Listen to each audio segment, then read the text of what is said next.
Hey, YouTube dearest! This is my first video review of Game of Thrones, which I feel a little bit weird talking to you right now, alone in my room. But yeah, I'm so obsessed with it, and so yeah, if you watch this video and you really like it, please subscribe. And if you like it even more, please click like and share it. I will be so much appreciated. Thank you. So let's get into Game of Thrones season 7. I know I'm a little bit too slow. I've been a fan of Game of Thrones since like season 1. Well, at first when I watched the first episode, I thought it's a little bit scary, and I mean, normally I like period drama or anything to do with fantasies or like in the past. But this show just started with like so scary and so mysterious, and I'm thinking to myself like, can I watch this kind of like bloody guy kind of series and stuff? But then I saw Sean Penn. Is that his name? No, I have to check. Anyway, and I know he's like a famous big actor, so this story might not be as bad. Like even a big actor like he was like want to play on it. So as I watch it, and I die, man. Like the second episode, I was like, oh my god, I'm gonna be obsessed with this show. And yeah, 7 season passed, and I actually, it's so weird that I'm talking to you right now and not like earlier, because like I could have like make this video like long time ago, but now I get more obsessive with it. I guess because I have so much free time now. Anyway, let's get into this. Sorry for blabbing for quite a long time, but because I really want you guys to know my thoughts. And the reason I didn't do the episode 1, because I was thinking I wanted to do it, but then I thought to myself like, really, do I really want to be talking on a microphone and stuff? But yeah, after the episode 2 was so awesome that I could not contain myself, and I feel like I need to talk on the phone, I mean on the whatever this microphone is. Anyway, yeah, so let's get into episode 2 of season 7, Game of Thrones. Okay. So they start with the storm. And you know how Game of Thrones are like. They like to foreshadow the episode. So they start with this storm, but you know what happened to Dany fathers and his ship in the storm when she was born? Yeah, it was got crashed by the storm, and you know who's the storm? It's that guy Euron. He's being nicknamed Storm or something, right? So of course, like from the trailer and everything, and the plot leak and whatever. Oh, it's a spoiler alert. If you don't wanna know anything that is spoiler-ish, then you should not be listening to this right now. If you haven't watched anything, or I mean, I will talk about the leak a little bit, but yeah. So yeah, so it's foreshadowing for sure that her ship will be destroyed by the storm, which is not her, it's about Euron. So the foreshadowing is really cool in here. So yes, in this they're now like in the kind of like a war room where they discuss about like plans and stuff, and suddenly out of nowhere, Daenery is like talking to Varys that like, oh, you have been plotting against me when I was like, since I was born, and you've been like sending messages for me to get assassinated and stuff.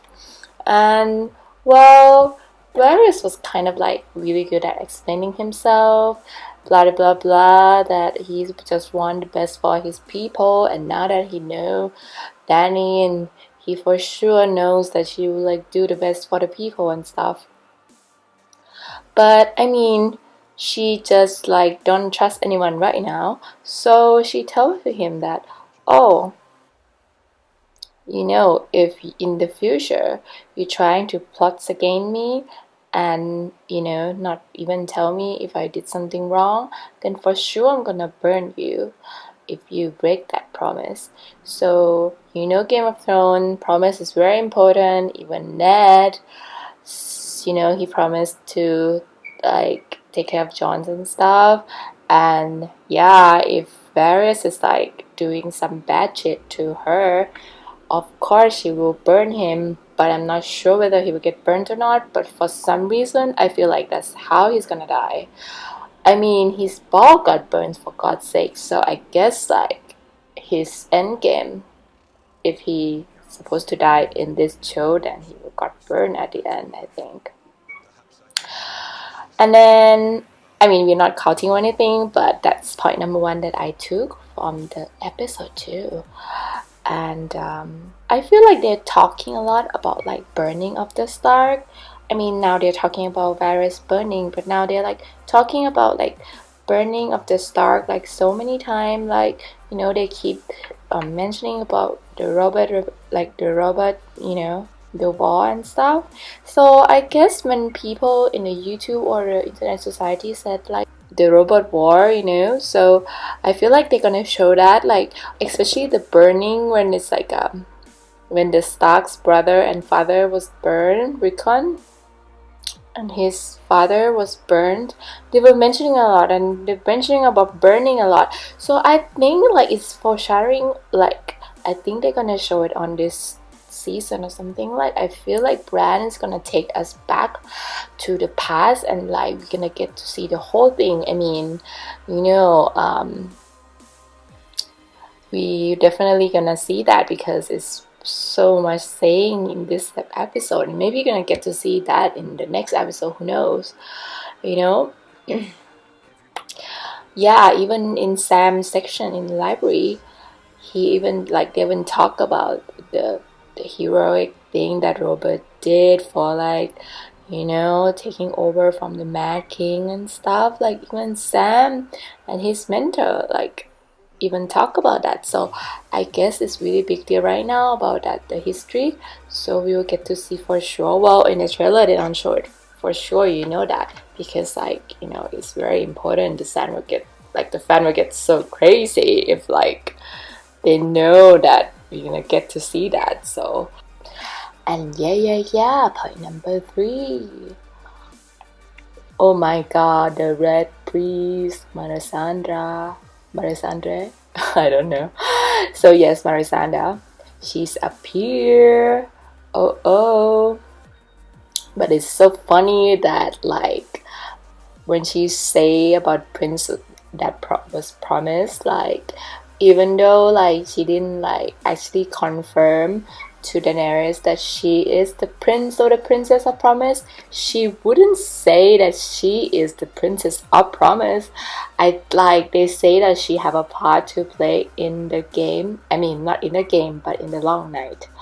So I think like the Red Priest still thinks that it's Jon Snow who is the prince of the promise, not Daenerys for sure. So now I think she would just try to help Jon Snow to like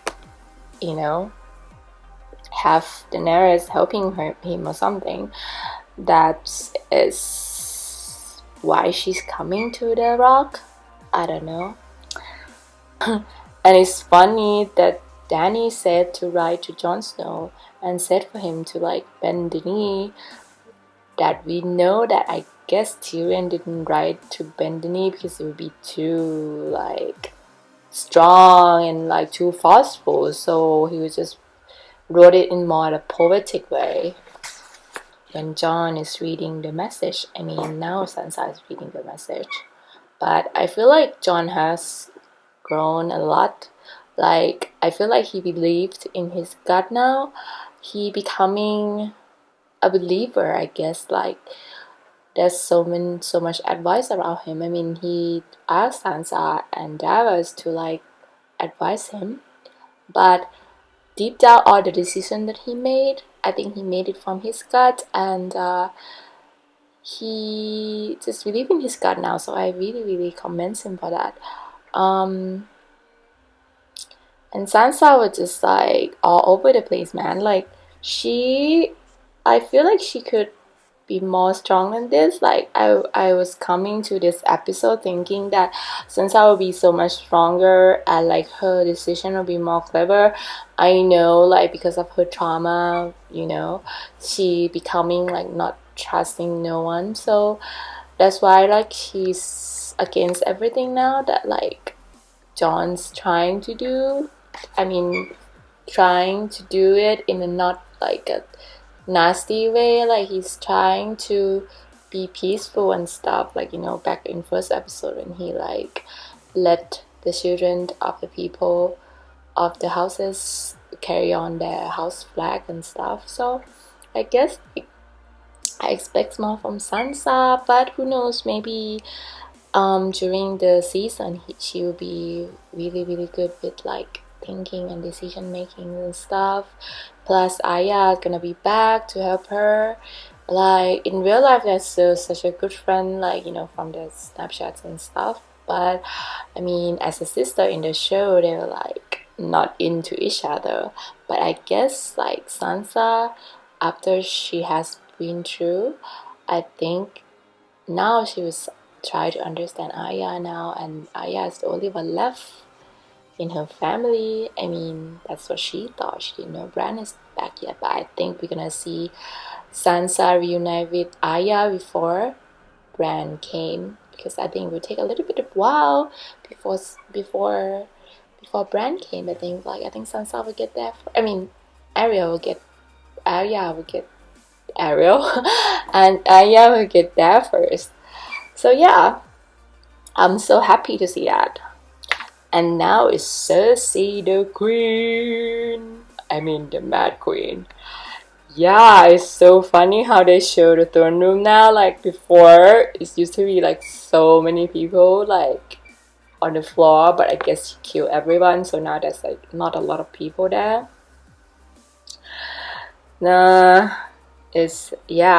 So she was just like, blah, blah, blah, telling like the Mad King's daughter gonna be like, ooh, scary with the wild horse riding, savage people. But who's the one who's talking? Like she should take a mirror and look at herself. Who's the one who killed people for no reason just because you don't want to go on a trial? That's a fucked up shit. Yes, another foreshadowing for you. Now, Qyburn was showing her the big arrow weapon. And yeah, she pulled a trigger and that arrow just plunged into the dragon eyes or head or whatever. So I think that's foreshadowing again, like the director is foreshadowing for sure. This season, one of the dragon will die from the spear. I mean, maybe not with that weapon that she built, but maybe the Night King or like will use the giant to throw the arrow, snap into the head of one of her dragon, which I don't think is Drogo because he's too important for Daenerys. Like they're too bonded. Like I think it will be Viserions, like the dragon that named after his the dragon that named after her badass brother who's like so evil. So of course that dragon will die because he's the kind of like the evil stupid dragon brother. So I think he will die. I mean the leak out that he will die, but I don't know if the leak is like true or not, but so far it's really accurate. Anyway, so I guess like that dragon will die from the sponge of the arrow or the weaponized stuff. So he would die for sure. That's how the dragon will die this season. So watch out for that. And he will become the ice dragon that people are waiting for sure. Oh yes, and about the ice dragon, I believe in the ice dragon, baby. So they keep talking about the conqueror of Aegon. So I guess there's a lot of foreshadowing here again that by by defeating or taking over the Seven Kingdom, they needed 3 dragons. They should be related because it's the sister brother thing. I mean, of course the leader is Daenerys because she's one who's riding the big dragon. So maybe it can be like, you know, Aegon was 1 man and 2 sisters. So probably maybe Daenerys will be the one who ride the dragon, and the 2 brother, 2 relative or cousin or something like that will ride another 2 dragon. So of course Jon Snow will be riding, you know, Rhaegar because it's the name of his father, and I guess the ice dragon will be walked by Bran, you know, because he can walk into anything. So if he can harness that power, he will be walking and riding that, but not actually riding it, but just doing the flying himself. How cool is that gonna be? And taking over the Seven Kingdom with that dragons and their sisterhood, brotherhood, blah blah blah. And I can't wait to see that because I feel like is my prediction. I'm not sure whether it's gonna be true or not, but I feel like I want that to happen so much. And now we are back to Jorah, my man. So Sam is helping Jorah, of course. And I mean, we thought the dragon glass will kill him, but we'll have to see. Maybe next episode they will show that the dragon gas actually was in the mix of the potion or something. Like, it could not be that easy to kill him. Like, I mean, he just rip off the skin and it will be killed. It's just like too easy, right? I mean, there must be some extra stuff that Sam is like invented or something, you know, to be cool. So I will wait for that. I mean, Sunday is coming soon, so I'm like so excited. But for my country, like I can watch it on Monday. So you guys in America will be so much luckier than me. I mean, the war room. I feel like Daenerys, you know, when Queen of Dawn like telling her that she should be a dragon, should not listen to sheepish. I think Queen of Dawn always, I mean, she's like so old, she has so much wisdom, and I feel like Dany should be listening to her for sure because like she's the Queen of Dawn, for God's sakes, anyway. And I feel like with the war thing, I mean, back in Marine, Tyrion have some good idea about winning and he got her the ship and blah blah blah, but I mean, he also like been planning a losing war for like quite a few times, like, you know. I mean, he was helping a little bit when, you know, when they have the war of the Blackwater, blah blah blah, that he had used the wildfire to help, you know, but at the end, like, you know, he nearly lost, and, you know, and his father came to help, and the Tyrell came to help, and like even in Marine, he was almost got attacked by those ships from, you know, the master, and he should, I feel like she should not be listening to him when it comes to war. I mean, I feel like he's not really good with planning war. So now that she's listening to Tyrion about that, I already know that it's a bad advice. Like, of course, I'm not condoning going to King's Landing right now and just bombing them with fire and, you know, those horse Dothrakis, if I say it right.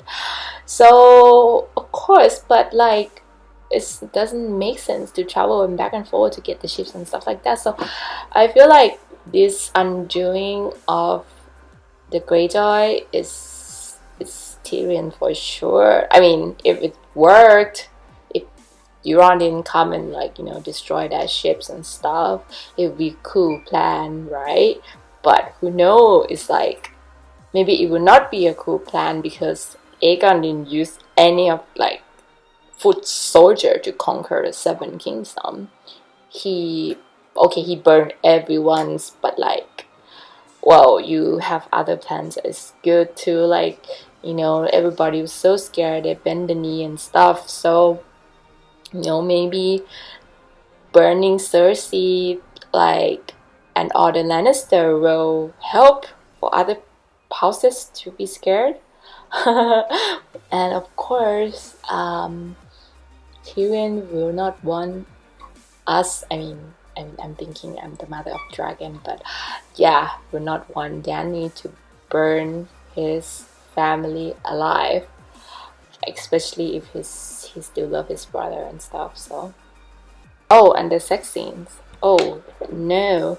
Well, they could just have stopped that. It's like, well, I agree with everybody that is a wasted scene. Like, her body is like great, like awesome. I love it. I'm a woman, but her body is like great, and Grey Worm is like great.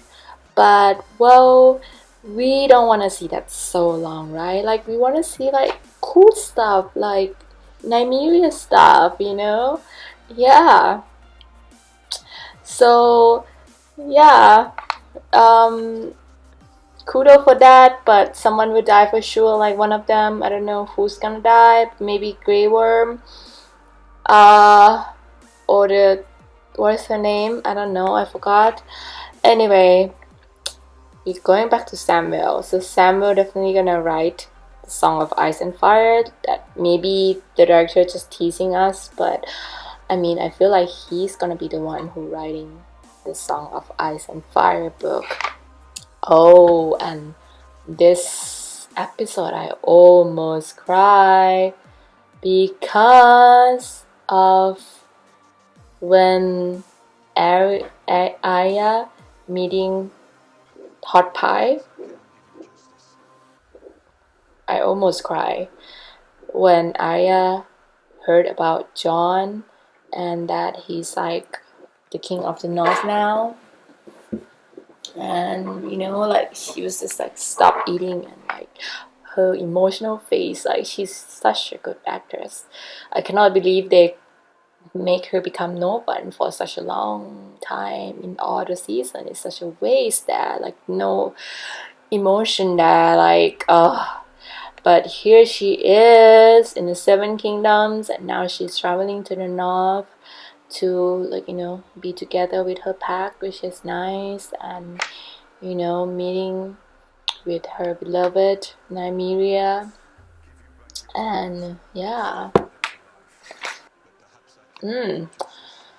And when the king of the north say that he's gonna go to see Dany, and Sansa was objecting it, and like when Jon say that he's gonna give the north to her, she was like gobsmacked. She was like, "Ooh, baby, that's all I want. That's why I keep like up, like, against you, because like the thing is, deep down secretly, I really want to be the queen of the north." So that was funny scene, I think, like, and how Littlefinger look at hers and stuff. But like, well, Jon did say if he came back, then he would take it back, right? So she's not permanently the queen of the north. So, but she would get a taste of how to rule and stuff, which is, I think she will know that it's not that easy thing in the world. Oh, now we going to the battle scene, the last epic battle scene. Yes, I love the foreshadowing of the Sand Snake. Like when they talking who they're gonna kill first and stuff, and that Sand Snake girl, she was like, "Oh, I will kill you first. Like, you two will die first before you meet Cersei and stuff." It's like a really cool foreshadowing and stuff, like, So it's quite funny as that happened. And even in the boat, where in the ship, where like like the Greyjoy was like enjoying the whatever under the boat and stuff, and like, oh, she's like, you come and protect her now, it's foreign invasion. Like at the end when he jumped into the water and didn't protect his sister, that is like a foreshadowing for that for sure. Like he didn't do what he's supposed to do, but the thing is that like I feel like that is the best decision that he could ever do. Like there's no point for him going to like fight Euron. Like he can just go back to help his sister at the end when he have like more powerful allies and stuff like that. And for sure, of course, he will go back and help his sister. It's like, you know, he have to redeem himself. But the thing is that like probably his sister will die first, and he will have to sacrifice himself to the Stark. Like I mean, he did kind of like did that for Sansa, but I guess like he will have to do it one more time to like really prove himself that he's like coming back to not weak. Like he have to like born as a new person and become like, you know, as a well respected person that the Stark raised them. Yeah, and like for the tomb scene, like people are excited for this because like they think that, oh, John's gonna know about his mother for something. I mean, we saw her in the tomb, the candle was lit, blah blah blah, but then John was like paying respect to his father instead, and like Littlefinger came provoking him, and now he got being squeezed by the neck by the Starkman again. Like he's never learned his lesson, but the thing is that this time the woman will get back to you with little fingers. Like, you know, you will die properly, maybe by the throat too. I think like he will got something like cut off the throat or something, like it will be his dead point. So yeah, let's talk about Nymeria came back. I think they're setting up the plot. Like I feel like Nymeria will come back to her in later in the episode or in the season or even season 8. Like she will be the one who saved Arya, and like because Wolf is important to the Starks and now they only have 2 of them. So Nymeria is the key part of playing on this epic Song of Ice and Fire too. So yeah, it's kind of cool reminiscing, and it's so cute to know that even a wild pet still can remember you, even you didn't see them for a really, really long time. So I hope if I like, you know, get into that situation, my dog will remember me and don't bite me. I'm scared of dog. Anyway, yes, so that is my review and my thoughts on the Game of Thrones Season 7 Episode 2. Hopefully I get to do episode 3 for you guys, so let me know if I should carry on this or not. I kind of like blah blah blah, there's so much more things for me that I want to say, like so many things that I want to talk about in this review, breakdown, whatever it is. But I love you guys, my YouTube dearest, and yeah, if you really like my review, then please click subscribe and I will do more videos for you, and click like if you really like my sexy voice. Just kidding. Yeah, so I hope to talk to you again next time, and yeah, let's cannot wait for Game of Thrones on Sunday/Monday for me. Okay, we'll see you soon. Bye.